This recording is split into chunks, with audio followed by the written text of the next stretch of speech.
amigos, ¿qué tal estáis? Soy Ángel Codón de TDC.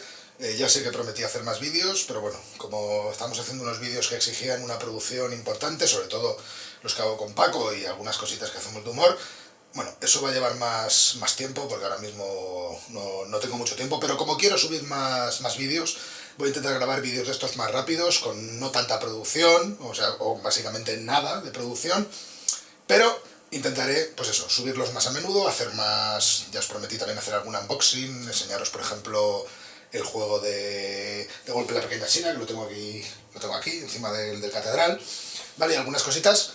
Así que, como lo prometido es deuda, voy a intentar hacerlo y vamos a empezar hoy con estos vídeos, ya digo, pues más un poco a lo barato. El tema de hoy es muy interesante porque ahora mismo acabo de salir de ver la última de Los Vengadores, Endgame, y me gustaría analizar unas cositas. Como va a haber un montón de gente que se va a dedicar a hacer estudios y análisis pormenorizados de la película, y lo harán bastante mejor que yo no me voy a meter a ese nivel. Simplemente os voy a decir qué me ha parecido, qué es lo que más me ha gustado, qué es lo que menos, qué es lo que opino de la película. Por supuesto, muchos spoilers.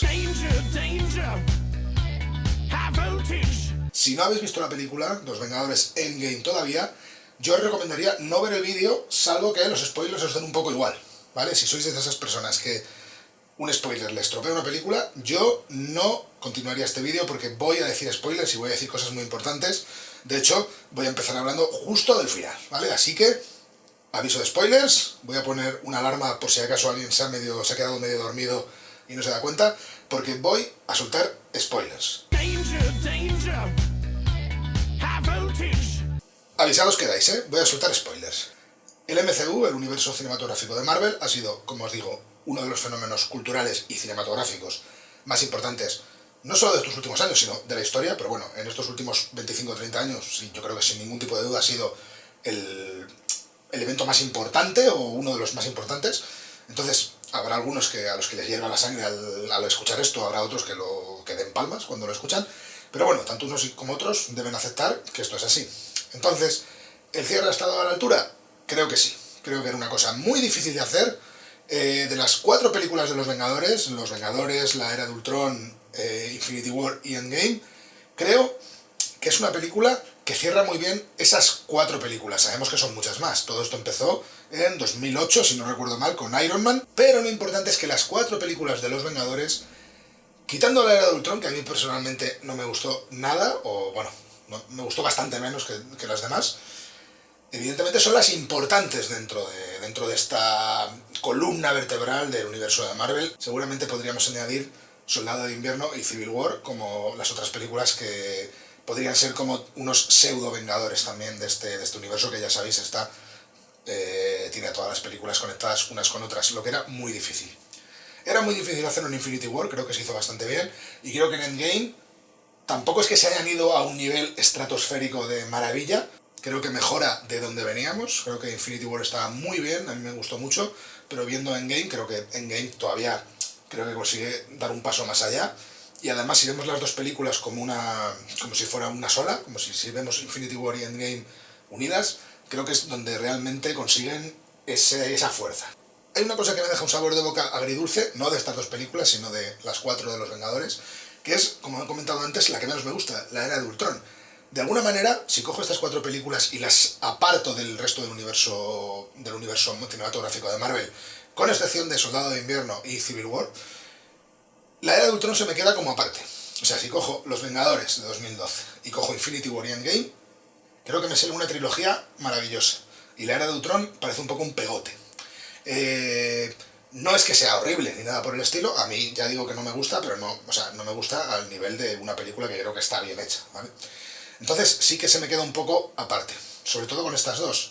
Creo que esta última película, creo que Los Vengadores Endgame, es la que más recuerda sin ningún tipo de duda a la primera, a Los Vengadores de 2012, sobre todo porque está centrada en sus dos protagonistas principales, que son Tony Stark o Iron Man y Steve Rogers o Capitán América.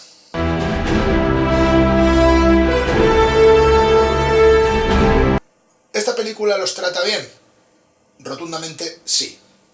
Creo que era la película necesaria para cerrar los arcos narrativos de estos dos personajes, y además ya sabéis que por problemas, o bueno, por cuestiones contractuales, mejor dicho, más que problemas, sabíamos que una serie de personajes, sobre todo los Vengadores clásicos y principalmente Robert Downey Jr. y Chris Evans, o sea, Iron Man y Capitán América, iban a abandonar el universo de Marvel, así que esta iba a ser su última película. Entonces iban a pasar cosas. Ahora hablaremos de qué pasa y de si nos lo esperábamos o no. En mi caso, no es que antes de ver la película supiera exactamente lo que iba a pasar. Algunas cosas sí que más o menos, digamos, estaba con la mosca detrás de la oreja de que iban a pasar.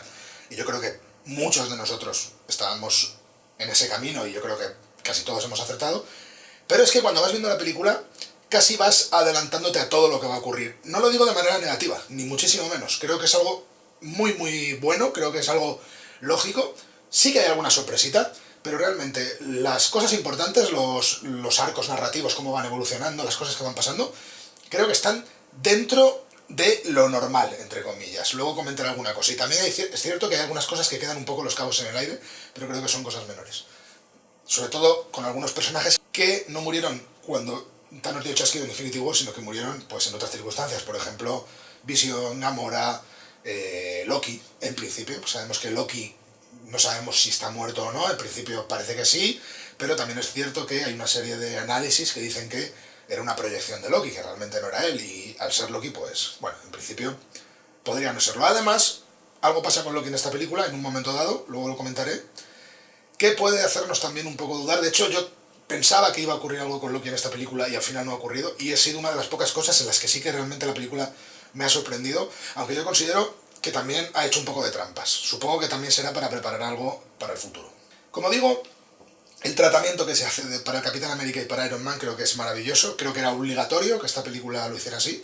Y hay una cosa que me gusta mucho, que es precisamente cómo han cerrado esos arcos que han ido trabajando a lo largo de estos últimos 11 años. Si recordamos cómo conocimos a Iron Man, una especie de niño pijo, genio, playboy, que solo se preocupaba un poquito por él, ¿no? Y poco por el mundo, y además ganando bastante dinero vendiendo armas y cosas así. Bueno, pues ha habido evidentemente una evolución muy clara. Por parte del Capitán América también la ha habido.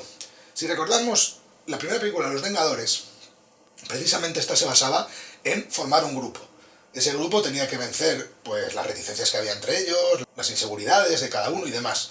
Realmente, en todas las películas de unión de grupo es lo que se suele hacer. También pasó con la primera de los Guardianes de la Galaxia, también pasó en películas fallidas, por ejemplo, como Escuadrón Suicida, en DC. O sea, realmente cuando juntas un grupo, cuando haces el assemble, como dice el Capitán América, normalmente siempre esa es la trama importante de la película, ¿vale? Intentar vencer las inseguridades y las reticencias de cada uno de ellos para formar un grupo o una familia. En esa primera película ese era el objetivo y había dos cosas importantes, había dos temas principales que era, por un lado, el heroísmo del Capitán América, que era un héroe más simbólico que poderoso, y por otro lado, Iron Man, que no era exactamente un héroe. Tony Stark era un playboy y tenía que convertirse en un héroe. Y precisamente el tema era cuando el Capitán América habla con Tony Stark y le dice, si te quitas el traje, tú no eres nadie, precisamente porque no eres un héroe, ¿vale?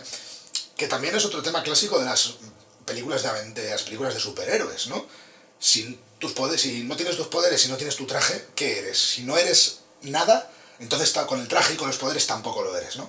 Que es también lo que le dice, por ejemplo, Tony Stark a Peter Parker en la película de Spider-Man, ¿no? Cuando le quita ese traje. Lo importante de Endgame, con respecto a esto, es que esta película hace un tratamiento muy interesante en espejo. Hace una especie de reflejo de lo que vimos en la primera. Recordamos que, sobre todo en Infinity War, el Capitán América y Iron Man todavía están enfrentados. Recordamos Civil War. Y una de las razones es porque Iron Man, por su parte, está cogiendo responsabilidades, pero lo está cogiendo de una manera que en principio el Capitán América ve como una especie de eliminación de libertades, ¿vale? No me voy a meter tampoco en las tramas de otras películas porque no quiero que este vídeo se extienda a media hora, ¿vale? Así que voy a intentar ir rápido. Lo interesante es que si en Los Vengadores en 2012 teníamos ese equilibrio de poderes en el que Capitán América era el héroe que se sacrificaba y Iron Man era un poquito el caprichoso, aquí es todo lo contrario. Aquí Iron Man, Tony Stark, es el que se sacrifica, es el que comete el sacrificio y es el que tiene todo que perder. El Capitán América ya no tiene nada que perder, al igual que muchos otros personajes. Es Tony Stark el que realmente hace el sacrificio heroico y consigue la redención de su personaje al final, y lo voy a decir, he dicho que iba a comentar spoilers. Evidentemente, muriendo. Sabíamos que había 3 posibles escenarios en esta película. que se podían dar. Creo que no podía darse un escenario fuera de estos, ¿vale? Por un montón de razones que tampoco voy a entrar. Esos tres escenarios posibles eran que Iron Man muriera, que el Capitán América muriera o que murieran los dos. Antes de empezar la película yo tenía muy claro que el Capitán América no iba a morir, porque sería repetir otra vez todo lo que hemos visto hasta ahora y no tendría mucho sentido. No tendría mucho sentido porque no permitiría por un lado la redención de Tony Stark y por otro lado tampoco le da una recompensa a Steve Rogers. Entonces, ¿qué me quedaba? Bueno, por un lado, me quedaba la muerte de Tony Stark, o sea, de Iron Man, eso yo sí que lo daba prácticamente al 100%, y por otro lado, era posible, mejor dicho, que también el Capitán América pereciera, porque como los dos personajes tenían que ser eliminados de este universo, dado que sus actores no van a continuar trabajando para Marvel ni para Disney, era probable. Ahora bien, yo en todo momento, sabiendo que en esta película íbamos a tener de alguna manera viajes en el tiempo y cosas así, y se ha demostrado que sí, yo tenía claro, y mucha otra gente con la que he hablado también, que la película se iba a cerrar de una manera. He hablado con varias personas a lo largo de estos últimos meses y yo siempre les comentaba cómo cerraría yo esta película. Independientemente de lo que pasara, cuáles serían mis últimos planos, mi última escena. Y yo siempre dije que mi última escena sería el Capitán América volviendo al pasado y yendo a la cita que tenía, si os acordáis, con Peggy Carter, ¿vale? A ese baile en el que había quedado y al que no pudo ir porque pues básicamente se quedó congelado en el hielo. Me he equivocado un poquito, porque me he equivocado del lugar y del lugar y del tiempo. Pero sí, el Capitán América vuelve al pasado y la película se cierra de una manera bastante interesante con el Capitán América y Peggy Carter bailando, eso sí, en casa de Peggy Carter. Creo que esto era bastante... No voy a decir obvio, porque evidentemente podía haber ido por otras partes, de hecho podía haber muerto el Capitán América, pero yo de alguna manera tenía claro que eso iba a pasar. O sea, no porque yo sea un lince ni nada por el estilo, porque muchos lo hemos pensado, sino porque era una especie de darle la recompensa al héroe.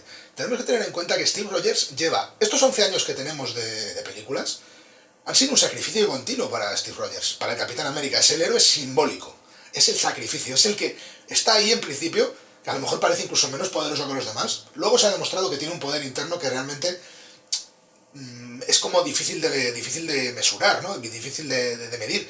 De hecho, en esta película llega a poder manejar el Mjolnir, o sea, el martillo de Thor. O sea, que el martillo lo ve como digno.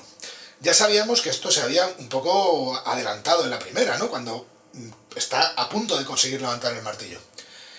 Olvidando eso, volviendo a lo que estaba comentando, el Capitán América tenía que recibir una recompensa. Es el héroe, se ha sacrificado todo este tiempo, sacrificó toda su vida, sacrificó el amor de su vida, sacrificó a sus amigos, sacrificó todo por los demás.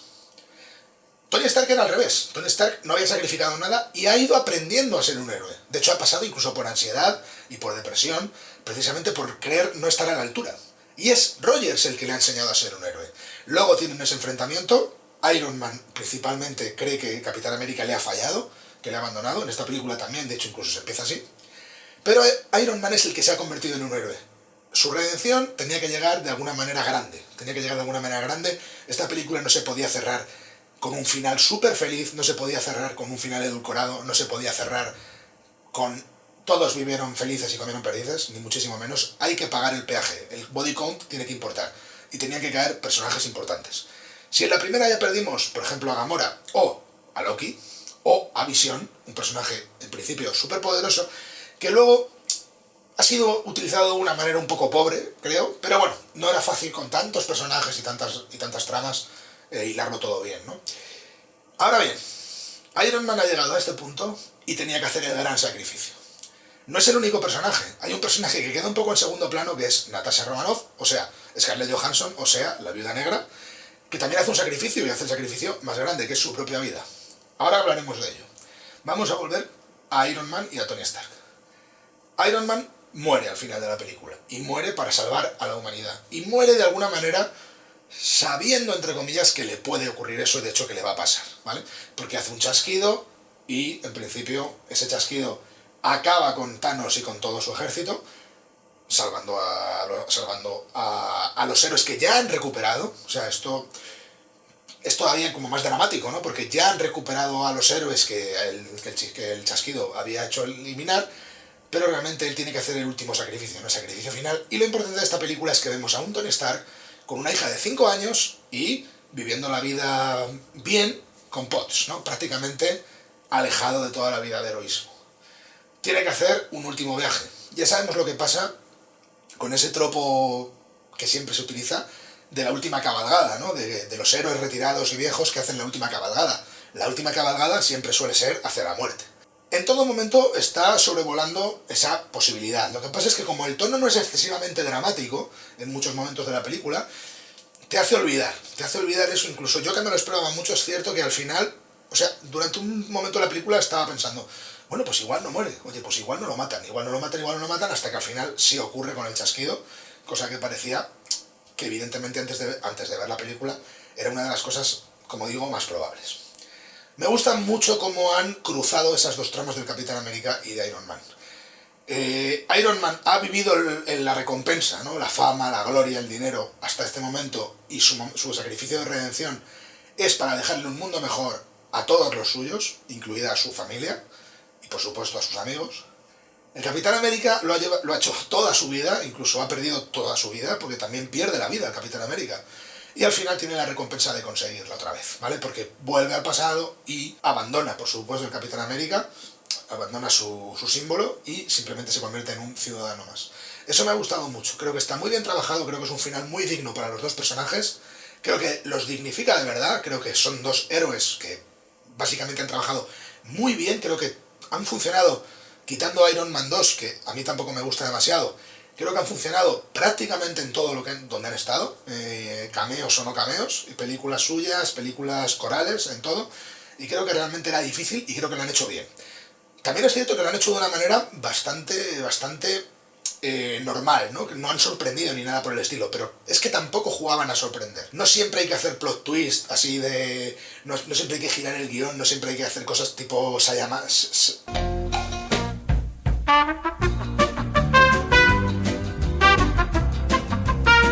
No siempre hay que hacer cosas tipo Shyamalan, ¿no? Ese no es el objetivo. Aquí no es lo que buscaban los rusos y creo que lo han hecho bien. A mí por lo menos me ha gustado bastante cómo han enredado esas tramas. Al fin y al cabo, todo este rollo de sacrificio y recompensa ya se empezó a hablar en la primera Los Vengadores en 2012. Y como digo, esa película tiene muchísimo que ver con esta última. Creo que sí que son una estructura cerrada, una estructura prácticamente circular. Y creo que eso le da una calidad a todo este universo Marvel, a las mejores, a las peores. Todas esas películas que hemos tenido ahora, digamos, adquieren la dignidad que merecen, ¿no? Creo que esto es un poco un producto que por fin está terminado.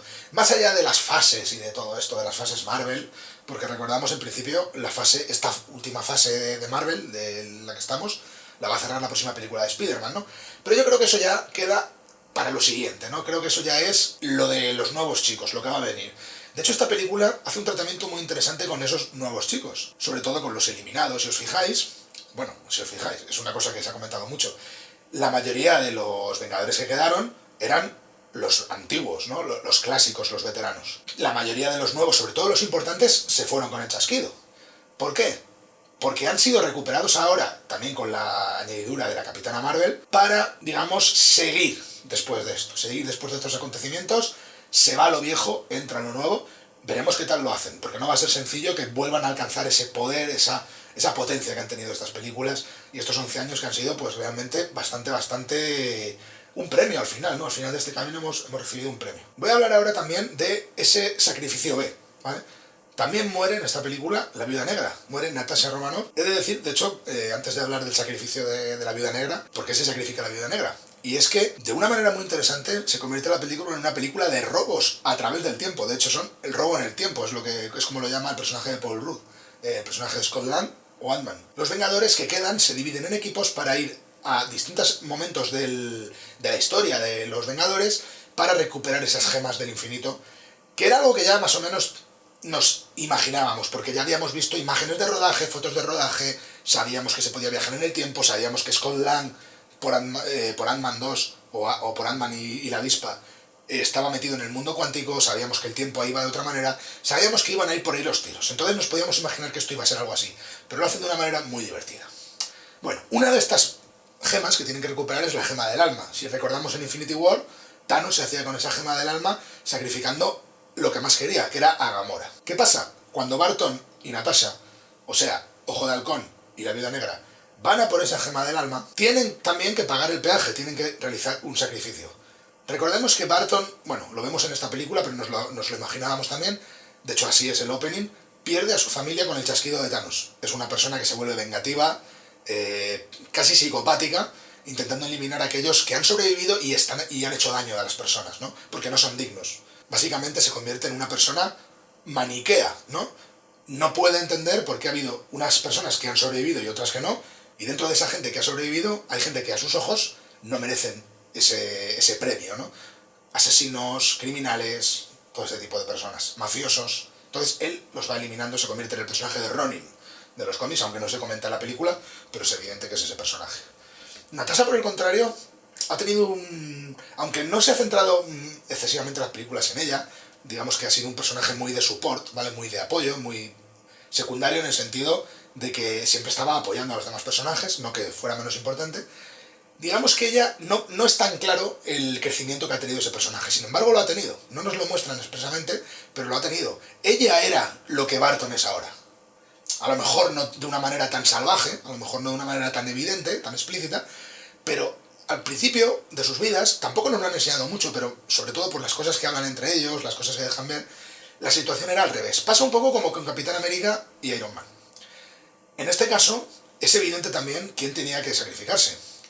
Barton tiene una familia, o en principio la va a volver a recuperar. Natasha no tiene a nadie, entre comillas, más allá de los Vengadores. ¿Quién se va a sacrificar? Tenemos una escena en la que luchan por sacrificarse cada uno, y al final esa lucha la gana la Viuda Negra, que se sacrifica para que Barton pueda conseguir la gema del alma. Creo que aunque está como un poco en segundo plano, está como un poquito por detrás, evidentemente, del duelo interpretativo de Iron Man y Capitán América, creo que es muy importante, creo que es muy interesante, y aunque no nos han dado mucha información, ya digo, que también esos caminos espejados, ¿no? También ese de dónde vengo y a dónde voy, creo que es muy interesante en ese sentido. Por otra parte, y para terminar, es muy interesante también, creo, el tratamiento que se hace a los recuperados, a los héroes recuperados. Salen poquito, pero el final, que cuando lo veáis, si no lo habéis visto, bueno, espero que lo hayáis visto todos los que estáis viendo este vídeo, pero bueno, ese final, que es épico, incluso llega un momento que es casi ridículamente épico. O sea, puede haber momentos en los que es como muy excesivo, porque esta película juega a esas dos cartas, a ser por un lado muy sobria y a ser por otro lado muy excesiva, pero lo hace muy bien y creo que queda bien esa unión. En esta última película se nota eso, o sea, es tal nivel de abrumación lo que nos cae encima, con todos esos personajes, todo lo que hemos tenido hasta ahora presente en esa última batalla, que casi te saca la sonrisa. Algunos se reirán como diciendo, bueno, qué ridículo, pero otros dirán, oye, pues qué bien, ¿no? Realmente me vuelvo a sentir un niño. Incluso hay un momento bastante interesante en el que tenemos a todos los personajes femeninos realmente mostrando el peso que tienen en esta franquicia, no solo los personajes masculinos, porque es cierto que como el duelo principal es entre Capitán América y Iron Man, podría quedar un poco desequilibrado. Creo que la película falla un poco en el tratamiento que hacen del personaje de Carol Danvers, ¿vale? O sea, el personaje de Brie Larson, la Capitana Marvel. Creo que el personaje es tan poderoso que no han sabido demasiado jugar con él. Está casi introducido como un pegote. Sí que es cierto que hacen, y creo que de manera inteligente, el esfuerzo de decir, aunque queda un poco raro, lo de, claro, que ella tiene que estar pendiente de todos los planetas, no solo de la Tierra, porque en la Tierra están los Vengadores, pero en principio tenía que ser una carta que tiene que desequilibrar mucho la pelea, la batalla, no lo hace tanto como debería. Tenemos como una especie de momentos en los que no sabemos si Thanos es más fuerte que en Infinity War, si es más débil. No es importante, ¿vale? Esto que estoy diciendo no es excesivamente importante, pero sí que quiero dejar claro que creo que el personaje del Capitana Marvel no está tratado bien, ni en su propia película, ni en Capitana Marvel, ni en esta. Tengo esperanzas, porque yo creo que sí que lo van a conseguir, que ahora que lo viejo ha pasado y llega lo nuevo, sea el personaje sobre el que se cimente lo que va a venir. Tiene un problema, y es que estamos ante el Superman de este universo, el Superman de Marvel, ¿no? Y sabemos lo difícil que es prepararle cosas interesantes a Superman, sobre todo por su poder. Cómo gestionar el poder de Capitana Marvel va a ser bastante interesante de ver. En esta película no es que sea una cosa horrible, pero sí que es cierto que el tratamiento que le dan es un poco de, bueno, te ponemos aquí, luego te olvidamos y al final sales. Bueno, a mí me hubiera gustado que hubiera tenido más sentido. Tampoco me parece una cosa grave ni una cosa crítica, ¿vale? Pero sí que es cierto que es una de esas cosas que me pueden dejar un pozo más agridulce. Tampoco demasiado, porque creo que todo lo demás amortigua mucho esa sensación, y de hecho al final el personaje de la Capitana Marvel vuelve y tiene importancia. No solo ella, sino todos los personajes nuevos. Tenemos a Black Panther, tenemos a Spider-Man, tenemos incluso a Falcon, que aunque ya estaba en las últimas películas, va a ser el nuevo Capitán América, igual que en los cómics, ¿vale? Entonces, todos esos personajes salen muy poquito en esta película, pero cuando son recuperados, tienen una secuencia bastante interesante en la que van llevando como si fuera un balón de fútbol americano el guantelete, para evitar que lo tenga Thanos y poder hacer el chasquido para eliminar ese universo, que es el que hace Tony Stark. Es súper interesante cómo lo hacen, ¿vale? Una vez más, habrá gente que diga, joder, qué ridiculez, vaya mierda y demás. A mí creo que me funciona bien. A mí, por lo menos, en este visionado primero que he hecho, cuando vuelvo a ver la película, con el paso del tiempo veré si me sigue funcionando bien, o si es que me ha podido el intentar verlo y el sentirlo, ¿no? Pero yo creo que va a funcionar bien, porque han salido muy poquito estos nuevos héroes, pero es evidente que les han dejado el terreno para que ellos jueguen ahora a su antojo allí. Se van Capitán América, se va Iron Man, se va la Viuda Negra, seguramente se va Barton también, o sea, Ojo de Halcón. Muy probablemente se vaya el personaje de Mark Ruffalo, se vaya Hulk o Bruce Banner. Puede que salgan de alguna manera, puede que salgan de vez en cuando, algún cameo, pero evidentemente creo que va a perder importancia. ¿Qué va a pasar con Thor? Bueno, no lo sabemos. Thor también ha tenido un arco interesante. En esta última película se va con los Guardianes de la Galaxia, curiosamente. Veremos qué pasa. Veremos si tenemos a Thor con los Guardianes de la Galaxia en la película de Gunn, en los Guardianes de la Galaxia 3, pero no lo sé. Entonces habrá que ver qué pasa con ellos. Lo que sí es evidente es que los primeros, Capitán América y Iron Man, nos han dejado. Esta película es un homenaje a ellos, creo que lo han hecho muy bien. Ya digo que es una película que me recuerda mucho a la primera, que era, yo recuerdo cuando la vimos en 2012, toda la gente que la vimos, pues realmente flipamos con aquello, porque era lo que hubiéramos matado por ver cuando teníamos 12 años. Y esta película es lo que hubiéramos matado por ver cuando teníamos 15. O sea, creo que es interesantísima, creo que es divertida, creo que no es excesivamente dramática, o sea, evidentemente tiene drama, pero no se regocija, no es una película excesivamente tramposa, ni nada por el estilo. Tampoco es una película que funcione como un mecanismo de reloj, ¿vale? No es que sea la mayor obra del cine, ni nada por el estilo, pero está muy bien conseguido. Era muy difícil lo que tenían que hacer. Era muy difícil que con todo lo que han hecho no quedara una cosa ridícula al final, y no es ridícula. Y la verdad es que a mí me ha merecido la pena todo este viaje. La verdad es que felicito, no lo van a ver nunca, pero simplemente quiero decir que felicito a toda la gente que ha trabajado en ella y que ha conseguido este acabado final, porque no era nada sencillo y la verdad es que era una cosa bastante compleja. En fin, veremos qué nos deja este MCU que va a continuar. Veremos la próxima Spider-Man. Creo que la película de Spider-Man, la próxima, la de Far From Home, seguramente vaya a funcionar bien, porque no tiene muchas implicaciones con los Vengadores. Spider-Man, recordamos que Spider-Man es un héroe casi de barrio, casi casero, ¿no? No tiene el nivel de jugarse la vida con grandes amenazas, ¿no?, a la humanidad, sino que es una cosa más casera, y ahí, en ese campo, funciona muy bien, y yo creo que esa película va a funcionar sin ningún problema. ¿Qué películas me dan más dudas? Yo creo que las dos películas que, para mi gusto, de los últimos años, funcionan peor, no en taquilla, que han funcionado muy bien, sino que funcionan peor en cuanto a la cinematografía y a intentar asentar una saga, que son Black Panther y Capitana Marvel. Eran también las dos películas, no voy a decir las dos, sino dos películas de las más difíciles de hacer por un montón de cosas, ¿no? Por todas las sensibilidades que podían tocarse, teniendo en cuenta que por un lado teníamos la primera película de este universo Marvel protagonizada por un personaje, además muy poderoso, mujer, y en el otro lado lo mismo, pero con un personaje negro. Entonces, evidentemente eran películas difíciles de conseguir, difíciles de hacer bien. Y de hecho, tienen cosas muy buenas las dos películas. O sea, creo que no hay ninguna película de este universo de Marvel que sea absolutamente lo que podemos decir bazofia o cosas así. No. Creo que todas las películas tienen cosas interesantes. Incluso estas dos, que me parecen de las peores, no me parecen las peores, pero me parecen de las peores, tienen momentos de grandeza. Entonces, creo que es interesante ver cómo van a evolucionar estos dos personajes, tanto Pantera Negra como Capitana Marvel, porque con ellos va a ser interesante ver lo que va a pasar, porque van a ser los auténticos cimientos de esta nueva fase o de este nuevo universo que deja a los Vengadores atrás. Va a ser muy interesante verlo y en principio yo intentaré estar aquí, intentaré seguir con vida, ¿no? Para verlo. Nos vemos en el próximo vídeo, amigos.